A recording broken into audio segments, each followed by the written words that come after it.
Assalamualaikum warahmatullahi wabarakatuh. Perkenalkan, nama saya Ahmad Hariri dengan NIM 190803104055. A. Perkembangan anggaran sektor publik. Sistem anggaran sektor publik dalam perkembangannya telah menjadi instrumen kebijakan multifungsi yang digunakan sebagai alat untuk mencapai tujuan. Terdapat beberapa jenis pendekatan dalam perencanaan dan penyusunan anggaran sektor publik. Yang pertama, anggaran konvensional. Yang kedua, pendekatan NPM dalam kurung New Public Management. B. Anggaran tradisional. Anggaran tradisional merupakan pendekatan yang banyak digunakan di negara berkembang. Terdapat ciri utama pendekatan ini, yakni pendekatan inkremental dan struktur penyusunan yang bersifat line item.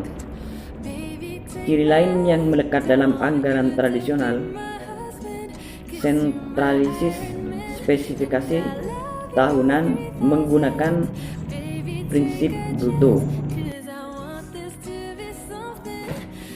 Pendekatan anggaran tradisional. Yang pertama, inkremental.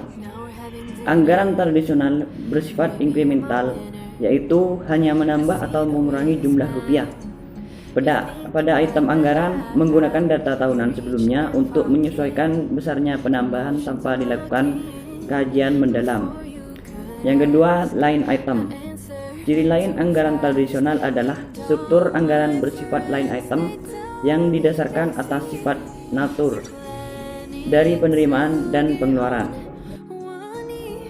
Kelemahan anggaran tradisional. Yang pertama, hubungan tidak memadai antara anggaran dengan rencana pembangunan jangka panjang. Yang kedua, pendekatan inkremental menyebabkan sejumlah besar pengeluaran tidak pernah diteliti secara menyeluruh. Yang ketiga, lebih berorientasi pada input daripada output. Yang keempat, sekat antar kementerian yang kaku membuat tujuan nasional sulit dicapai. Yang kelima, proses anggaran terpisah. Yang keenam, sentralis penyiapan anggaran. Yang ketujuh, persetujuan anggaran terhambat. Yang kedelapan, persetujuan anggaran yang terlambat. Yang kesembilan, aliran informasi yang tidak memadai.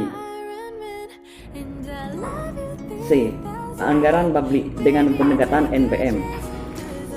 Di era manajemen berfokus pada manajemen sektor publik yang berorientasi pada kinerja bukan kebijakan, beberapa konsekuensi bagi pemerintah diantaranya tuntutan untuk melakukan efisiensi, pemangkasan biaya, dan kompetisi tender. Salah satu model pemerintah di era New Public Management adalah pemerintah yang diajukan oleh Osborne dan Gabriel pada tahun 1992, tertuang dengan konsep reinventing government. Assalamualaikum warahmatullahi wabarakatuh. Saya Nida Dusturia, NIM 1908031040007. Baik, pada kesempatan kali ini saya melanjutkan presentasi dari teman saya terkait dengan perbandingan anggaran tradisional dengan anggaran pendekatan NPM, New Public Management. Anggaran tradisional yang pertama memiliki perbandingan terhadap anggaran NPM. Salah satunya yaitu bersifat sentralistis. Yang kedua, berorientasi pada input. Yang ketiga, tidak terkait dengan perencanaan jangka panjang. Yang keempat, line item dan incremental. Dan yang kelima, batasan departemen yang kaku, yang mengikat. Yang keenam, menggunakan aturan klasik. Dan yang ketujuh, prinsip anggaran bruto. Serta yang kedelapan, bersifat tahunan. Yang terakhir, bersifat spesifik. Selanjutnya terkait dengan anggaran NPM, yang mana bersifat desentralisasi. Yang kedua, berorientasi pada input, output, dan outcome. Yang ketiga, utuh dan komprehensif terhadap perencanaan jangka panjang. Serta yang keempat, berdasarkan sasaran kinerja. Yang kelima, lintas departemen. Yang keenam, zero based budgeting, yang nanti saya jelaskan pada slide berikutnya. selanjutnya. Dan yang ketujuh, sistematis dan rasional. Dan yang terakhir, bottom up budgeting. Selanjutnya yakni perubahan pendekatan anggaran. New Public Management mendorong usaha untuk mengembangkan pendekatan yang sistematis dalam perencanaan anggaran sektor publik, yang mana memiliki karakteristik yang sudah saya sebutkan sebelumnya, yakni komprehensif, terintegrasi, yang ketiga berjangka panjang, serta berorientasi pada input, output, dan outcome, serta adanya pengawasan kinerja. Selanjutnya yaitu anggaran dengan pendekatan kinerja, disusun untuk mengatasi kelemahan yang terdapat di dalam anggaran tradisional. Anggaran dengan pendekatan kinerja sangat menekankan pada konsep value for money dan pengawasan kualitas kinerja output.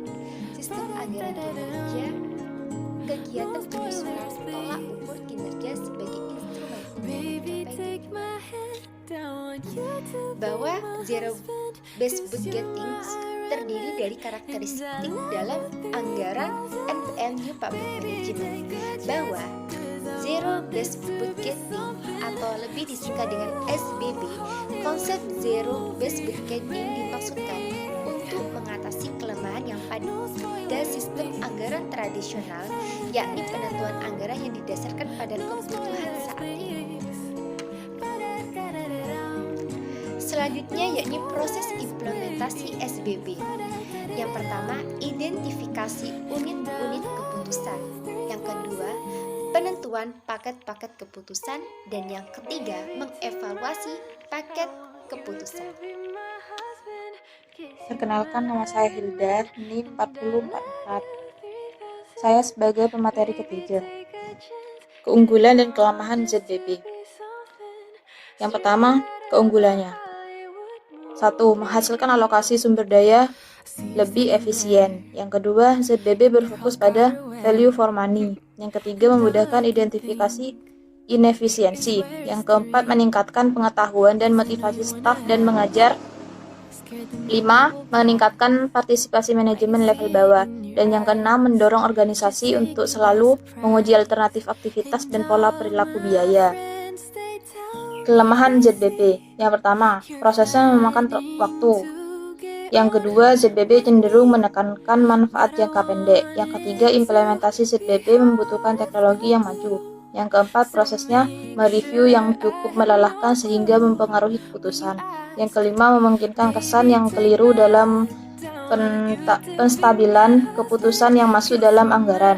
Yang keenam, implementasi ZBB yang menimbulkan masalah kepribadian dalam organisasi. G. Planning, Programming, and Budgeting System atau PPBS. PPBS teknik penganggaran yang berorientasi pada output dan tujuan. Penekanan utamanya adalah alokasi sumber daya berdasarkan analisis ekonomi. Proses implementasi PPBS yaitu terbagi menjadi 5. Pertama, 1. Menentukan tujuan umum dan tujuan unit organisasi. Yang kedua, mengidentifikasi program kegiatan yang telah ditetapkan. Yang ketiga, mengevaluasi alternatif program. Yang keempat, pemilihan program yang memiliki manfaat besar dengan biaya yang kecil. Yang kelima, alokasi sumber daya ke masing-masing program yang disetujui. Karakteristik PPBS dibagi menjadi 4, yaitu yang pertama, berfokus pada tujuan dan aktivitas. Yang kedua, PPBS berorientasi pada masa depan. Yang ketiga, mempertimbangkan semua biaya yang terjadi. Yang keempat, dilakukan analisis secara sistematik. Kelebihan dan kelemahan PPBS.